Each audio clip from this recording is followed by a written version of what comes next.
আসসালামু আলাইকুম রহমতুল্লাহ। সুপ্রিয় শিক্ষার্থীবৃন্দ, আশা করি তোমরা সবাই ভালো আছো। এই ভিডিওটা তৈরি করছি ষষ্ঠ শ্রেণীর শিক্ষার্থীদের জন্য।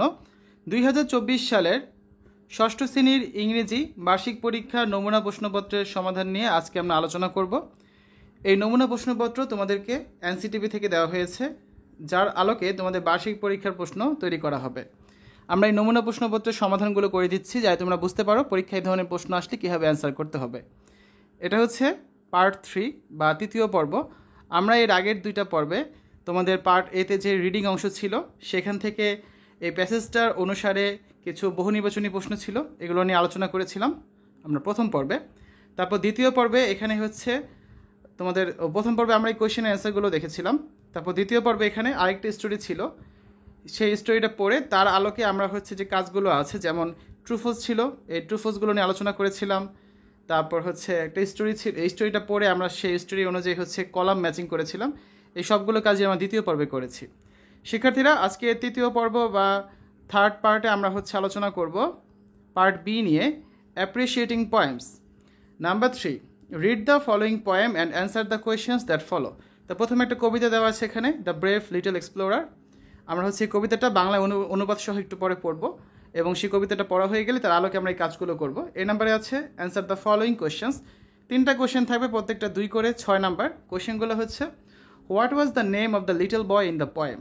Number 2, where did brave Roy go on his adventure? Number 3, what did brave Roy find inside the cave? তারপর বি নাম্বারে আছে কি, how many strangers are there in this poem? এটার জন্য হচ্ছে 1 নাম্বার পাবে। আর সি নাম্বারে আছে write the rhyming words in the following poem. 6টা খালি ঘর আছে, প্রত্যেকটার জন্য হাফ মার্কস করে 3 মার্কস। তো এখানে কত হচ্ছে, 6 আর 1 7, 7 আর 3 10। এই 10 নম্বরের সমাধান আজকে আমরা করব। এই যে খালি ঘরগুলো তোমাদের হচ্ছে পূরণ করতে হবে, ঠিক আছে? তো শিক্ষার্থীরা, চলো আমরা এখন এই যে আজকে যে কাজগুলো আছে তার সমাধানগুলো দেখে নিই। Part B, appreciating poems. Number 3, read the following poem and answer the questions that follow. আমাদের কবিতাটার নাম হচ্ছে কি, the brave little explorer. Once there was a little boy. একদা বা একবার একটি ছোট ছেলে ছিল। And his name was Brave Roy. তার নাম ছিল সাহসী রায়। এখানে তুমি একেবারে জায়গায় হচ্ছে একদাও লিখতে পারো, ঠিক আছে? তারপর কি আছে, he set off to the forest deep. সে রওনা দিল গভীর জঙ্গলে। ডিপ মানে হচ্ছে কি, ডিপ মানে হচ্ছে গভীর, আর ফরেস্ট মানে তো জঙ্গল, তোমরা জানোই। তারপরে আছে হোয়ার সিক্রেটস অ্যান্ড ওয়ান্ডার্স স্লিপ। যেখানে সিক্রেটস মানে কি, রহস্য, আর ওয়ান্ডার্স মানে হচ্ছে বিস্ময়, স্লিপ তো ঘুমানো, যেখানে রহস্য এবং বিস্ময় ঘুমায়। এ পর্যন্ত আমাদের হচ্ছে প্রথম স্ট্যান্জা, মানে একটা স্তবক শেষ। দ্বিতীয় স্তবক শুরু হচ্ছে, the forest was dark and white. জঙ্গলটা ছিল অন্ধকার মানে ডার্ক, এবং প্রশস্ত মানে হচ্ছে white. But brave Roy walked with pride. কিন্তু সাহসী রায় গর্বের সাথে হেঁটেছে। প্রাইড মানে হচ্ছে কি, গর্ব। He found a cave so dark and cold. সে একটি গুহা খুঁজে পেল। কেভ মানে হচ্ছে গুহা, সো ডার্ক এত অন্ধকার, এবং কোল্ড মানে হচ্ছে ঠান্ডা, এত অন্ধকার এবং ঠান্ডা। And inside treasures of gold. এবং তার ভিতরে হচ্ছে কি, সোনার ধন ছিল, ঠিক আছে? তাহলে এই পর্যন্ত হচ্ছে কি আমাদের দ্বিতীয় স্তবক বা সেকেন্ড স্ট্যান্জা। তাহলে দেখো, আমাদের প্রথম স্ট্যান্জা ছিল 4 লাইনে এ পর্যন্ত, তারপরের স্ট্যান্জা হচ্ছে আরও 4 লাইন এ পর্যন্ত। আমরা এখন দেখব তৃতীয় স্ট্যান্জা বা থার্ড স্ট্যান্জা, যেটা back home he share his tale. Back home মানে বাসায় ফিরে বা বাড়িতে ফিরে সে তার গল্প শেয়ার করলো, মানে অন্যদেরকে বলল। Of the forest dark and পেল। বন অন্ধকার এবং ফ্যাকাশে ছিল, সেটা সম্পর্কে সে সবাইকে বলল। ডার্ক মানে হচ্ছে অন্ধকার, আর পেল মানে হচ্ছে কি, ফ্যাকাশে। ব্রেভ লয় learn to B bold.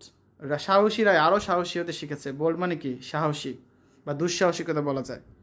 And his story was often told. এবং তার গল্প প্রায়ই বলা হতো। অফেন মানে হচ্ছে প্রায়। এখানে হচ্ছে আমাদের আরেকটা স্ট্যান্জা শেষ হলো। তাহলে দেখো, আমাদের 3টে স্ট্যান্জা ছিল, প্রতিটা হচ্ছে 4 লাইন করে। তাহলে মোট হচ্ছে কত, 12 লাইন। আর স্ট্যান্জা হচ্ছে কয়টা, মোট স্ট্যান্জা হচ্ছে মোট 3টা, মানে স্তবক, ঠিক আছে? যারা বুঝতে পারছো না, আমি হচ্ছে প্রশ্নটা ফিরে যেতে বুঝতে পারবে ক্লিয়ারলি। এই দেখো, এই প্রশ্নটা যদি লক্ষ্য করো, এই হচ্ছে আমাদের একটা স্ট্যান্জা, এই হচ্ছে আরেকটা স্ট্যান্জা, হলো 2টা, আর এই হচ্ছে আরেকটা স্ট্যান্জা, 3টা। তাহলে এবার আসলে আমরা কোয়েশ্চেন অ্যান্সারগুলো দেখি। আমরা তো কবিতাটা বাংলায় অনুবাদ করে পড়লাম। আমাদের ফার্স্ট কোয়েশ্চেন যেটা ছিল, what was the name of the little boy in the poem. এই যে কবিতাটি আমরা পড়লাম, এই কবিতাটিতে ছোট বালকটা বা ছোট ছেলেটার নাম কি ছিল? এখানে 3টা কোয়েশ্চেন আছে, আমরা 3টা কোয়েশ্চেন অ্যান্সার দেখবো। প্রতিটা হচ্ছে 2 করে, মোট 6 নাম্বার এখানে থাকবে। The name of the little boy in the poem was Brave Roy. ও আচ্ছা, ব্রেভ রয় হবে, এটা ব্রেভ বয় না তো, দাঁড়াও 1 মিনিট, এটা হচ্ছে হ্যাঁ ব্রেভ রয় হবে, দাঁড়াও আমি ঠিক করে দিচ্ছি, ব্রেভ রয়, ঠিক আছে, আর হবে। তাহলে আমরা কি বুঝলাম যে আমাদের এই কবিতাটিতে যেই বালকটির কথা বলা হয়েছে, ছোট বালকটার কথা, তার নাম হচ্ছে কি ব্রেভ রয়, মানে সাহসী রায়। তারপর দ্বিতীয় প্রশ্নটা হচ্ছে হোয়ার did brave Roy go on his adventure. Brave Roy তার অ্যাডভেঞ্চারের জন্য সে হচ্ছে কোথায় যেত, পাস্ট টেন্সে আছে, তাহলে দ্য ব্রেভ রয় ওয়েন্ট, গো হয়ে যাবে কি ওয়েন্ট, যেহেতু ডিড আছে। The brave Roy went on his adventure deep into the jungle which was full of secrets or mystery and wonders.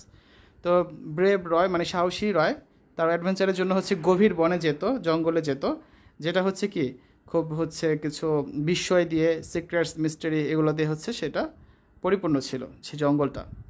Number 3, what did brave Roy find inside the cave. Brave Roy inside the cave মানে গুহার ভিতরে সে কী খুঁজে পেয়েছিল, did আছে, past টেন্সে হবে, তাহলে find হয়ে যাবে কি found. Brave Roy found treasures of gold inside the cave. তো ব্রেভ রয় হচ্ছে সাহসী রায় গুহার ভিতরে সোনা পেল, ট্রেজার্স অফ গোল্ড, ঠিক আছে।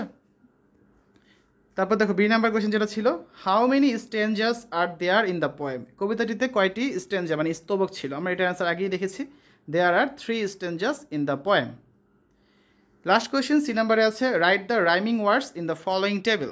এখানে একটা টেবিল রয়েছে, সেখানে তোমাদের অ্যান্সারগুলো লিখতে হবে। টেবিলটা যদি আমরা দেখি একটু আগে গিয়ে, এই হচ্ছে টেবিলটা, এই খালি ঘরগুলো তোমাদের পূরণ করতে হবে, 1টা 2টা 3টা 4টা 5টা 6টা। এগুলো আমি কোথেকে পূরণ করবো, যে এখান থেকে দেখো, boy Roy, deep sleep, white bright, cold gold, tell pale, bold told. এই 12টার মধ্যে দেখো এক পাশ লেখা আছে, মানে একটা করে লেখা আছে, একটা খালি দেওয়া আছে, ঠিক আছে। তো আমরা খালি ঘরগুলো পূরণ করবো, এগুলো কি মিল শব্দ মানে রাইমিং ওয়ার্ডস। তাহলে যদি আমরা অ্যান্সারে চলে যাই, দেখো আমাদের অ্যান্সারটা কী হবে, প্রথমটা হবে বয়, এর সাথে হচ্ছে রয়, ডিপের সাথে হচ্ছে কি স্লিপ, ওয়াইডের সাথে হচ্ছে ব্রাইট, কোল্ডের সাথে হচ্ছে কোল্ড, টেলের সাথে হচ্ছে পেল, আর বোল্ডের সাথে হচ্ছে টোল্ড। তো আমরা ছকটা কিন্তু পূরণ করে ফেললাম। আমরা আগামী ক্লাসে 4 নাম্বার পর্বে আলোচনা করব, গ্রামার পার্টে চলে যাবো আমরা, পার্ট সি গ্রামার। প্রথমে রয়েছে হচ্ছে ক্যাপিটাল লেটার্স পাংচুয়েশন মার্কসের সঠিক ব্যবহার, এটা আমরা করব। তারপর আছে অ্যাডজেক্টিভ খুঁজে বের করতে হবে, তারপর সিনোনিমস লিখতে হবে, এই কাজটা আমরা করব, ঠিক আছে। এই যে খালি ঘরগুলো পূরণ করব। তারপর হচ্ছে এখান থেকে আমাদের 3টা সেন্টেন্সে রুমিকে ডিসক্রাইব করতে হবে 5টা অ্যাডজেক্টিভ ব্যবহার করে কমপক্ষে, এই কাজটা আমরা করব। তো ধীরে ধীরে আমরা সম্পূর্ণ যে তোমাদের নমুনা প্রশ্ন সেটা সমাধান করে দিব। শিক্ষার্থীরা এখানে তোমাদের যে সিলেবাসটা দেওয়া হয়েছে, মোট হচ্ছে তোমাদের এখানে চ্যাপ্টার আছে 8টা, এই 8টা চ্যাপ্টার থেকেই তোমাদের পরীক্ষার প্রশ্ন তৈরি করা হবে এবং সেই অনুযায়ী নমুনা প্রশ্নপত্র দেওয়া হয়েছে। এই কারণে আমরা নমুনা প্রশ্নপত্র সমাধান করে দিচ্ছি। তারপর আমরা সাজেশন ভিত্তিক কিছু ভিডিও দিব, তোমরা হচ্ছে ভিডিওগুলো দেখবে, অবশ্যই পরীক্ষার জন্য সর্বোচ্চ প্রিপারেশন নিতে পারবে। শিক্ষার্থীরা আশা করি আজকের ভিডিওটা তোমাদের কাছে ভালো লেগেছে। পরবর্তী ভিডিওগুলো দেখার আমন্ত্রণ জানিয়ে আজ এখানেই বিদায় নিচ্ছি। আল্লাহ হাফেজ।